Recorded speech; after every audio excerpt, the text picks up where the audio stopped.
Through Thin Within, I've learned a lot about spirit-filled boundaries. Before the program, I probably had no boundaries. At work, at home, anywhere. If anyone at work asked me to do something, I would drop everything I was doing and help them. At home, the same thing. I never took time to think about what it was I might need at the moment. I know there's always emergencies and you can't avoid those, but on a day-to-day basis, I was going home just so frustrated after work every day. It's like, why can't these people leave me alone? And I learned through Thin Within that we are responsible for what we accept in, we're responsible for what we give out, and that it was up to me, through God's help, to go ahead and set some boundaries. And one of the first things I did at work, which was a funny one actually, everyone always came to me, Lynn, what do we do about this? Lynn, how do we handle that? And I would tell them. And one day this lady comes to me and she says, how do I process whatever it was she was doing? And I thought I was about to tell her, and I'm sure God said, shut up. And I said, well, why don't you do it the way you think it should work? Because it wasn't a critical issue. And she went, oh, okay, maybe I'll do that. So she went and did, and it worked fine. It wasn't the way I did it, but it worked fine. And the procedure was fine. There was nothing wrong. I thought, this is unique. And I wasn't frustrated. I didn't have to go eat because I was tired at the end of the day from trying to take care of the whole world. And Judy always called it fix-it foxes and fix-it people. And that was me. I was a big fix-it person. I was trying to meet my needs by having other people dependent on me. And over the years, as time has transpired, a lot of people have come and gone. Nobody knows that I knew all this stuff at work. They do their own jobs. They don't burden me, and I don't feel frustrated. I can get my own work done. I never did that before. I was too busy helping the whole world. And at home, especially at home, with my family, the same thing. To not try to tell them how to live their lives, not try to tell them what to do, not how to do any simple thing, to let them do it themselves. And it takes a huge burden off of me, and it takes a huge burden off of them. They don't resent me, and I don't resent them. And the same was even more true of food, because I was always very into exchange programs, and if it wasn't exchange programs that were not working, it was this special food, or it was a rice and water, you know, all the crazy things that we do. And I realized that just by eating regular food that I really loved and that my body loved in appropriate amounts, which was between hunger and fullness, that I was free.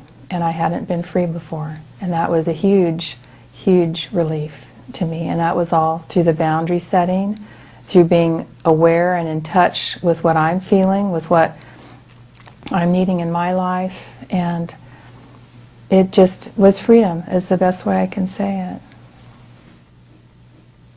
Before Thin Within, I didn't trust anybody but me.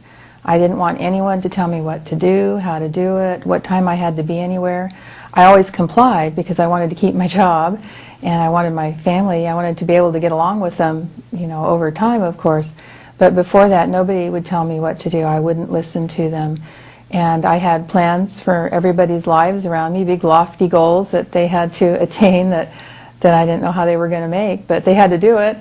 And after Thin Within, it didn't happen overnight. I can't say that. It's been a very slow process in some ways because I'm really stubborn.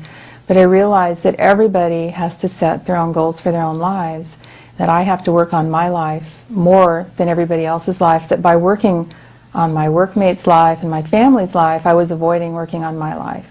And through Thin Within, Judy taught us that we had to work on our own lives, focus on our own errors, get in right with God, and let God take care of our family and our friends and our work situations. And that was very foreign to me before that. I always had a real tight grip on everybody. Very much a worrier. If a family member was on a trip in a car, I would just worry myself sick. I would stay up all hours of the night. I'd want to know, are you okay, are you okay? And then when they would finally get home and call me, or someone would show up at my home, it's just like, oh, thank you that they're home safe. But I had no peace. Now, it's not an issue for me. I pray for them. I ask for God's protection for them. I let them go, and God brings them back, and it's, oh, you were gone. I didn't even realize the time had gone by, which for me is a huge change. I have not ever been that way in my life before.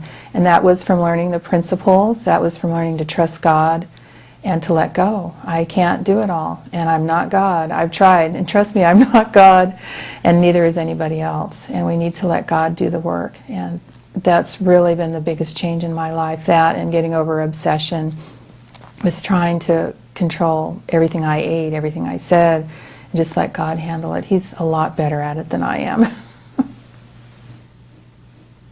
Before Thin Within, my identity in Christ was basically, I felt like a second-class Christian, that God didn't really like fat people because he thought that we were all weak-willed and that he had given us all this wonderful food to eat and we were just too weak to manage all of it. And I didn't think that God really cared about me individually as a person. He cared about Christians as a whole, and he loved all of us as a whole, but that I wasn't anybody special, and I was never going to be anybody special. So I kind of stood in the background a lot. I would wear dark clothes and heavy sweaters, and I just didn't really want anyone to see me. And that was pretty much how I lived a lot of my life. After going through the Thin Within process, which was just a total revolutionary way of thinking for me, I've started coming out of that through trust in God and through trust in myself. I never trusted myself. I always believed that I couldn't be trusted around food, that if I was at a buffet, look out, and that I wasn't going to be able to ever change. I always believed that I would just live out the rest of my life being this way, going from diet to diet to diet. And on Thin Within, I found out that that was really wrong, that I didn't have to live my life that way, that I could go ahead and trust myself. That was a big change for me, and that took a long time to have that sink in, that I could be okay around food, and I could choose to eat it or I could choose not to. It was not that big an issue. I don't want to go back to the slavery of diets. I don't want to have to weigh and measure everything I put in my mouth. I don't want to be at social occasions anymore and pretend I'm having fun with my seltzer water, ignoring all the food, because that's all I can think of is I wish I could go eat all the food and everyone would leave. And I'm not in that anymore. I have not binged in years.